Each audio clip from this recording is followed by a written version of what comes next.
Le mot réjouissance, faire la fête, se trouve à 2 endroits dans la version King James de la Bible. Galates 5, 19, 21 inclut les réjouissances dans la liste des œuvres de la chair. 1 Pierre 4, 3 mentionne les réjouissances comme faisant partie du style de vie des païens, c'est-à-dire ceux qui ne connaissent pas Dieu et qui vivent comme s'il n'existait pas.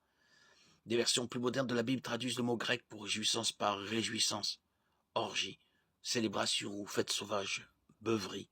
Le mot grec original dans Galates 5, Paul avertit les églises de Galatie de rejeter toutes les œuvres de la chair, y compris les péchés sexuels, les péchés d'attitude haineuse envers les autres et les péchés d'ivrognerie et de festivité. Ceux qui font de telles choses n'hériteront pas du royaume de Dieu. En revanche, Paul énumère les autres péchés de la chair. L'apôtre Pierre reprend le même thème dans sa première lettre. Il explique clairement que les orgies et autres péchés charnels sont caractéristiques du comportement passé. Ceux qui suivent maintenant le Christ ont un style de vie différent. Vous avez passé assez de temps dans le passé à faire cela, dit-il. Maintenant, vos anciens compagnons de fête s'étonnent que vous ne vous joigniez pas eux dans leur vie insensée et sauvage. 1 Pierre 4, 3. Et c'est ce que sont les orgies, insensées et sauvages. La ligne est tracée entre le comportement d'un chrétien et celui du non-chrétien.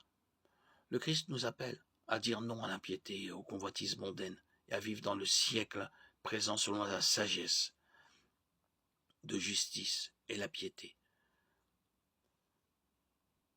Tite 2, 12.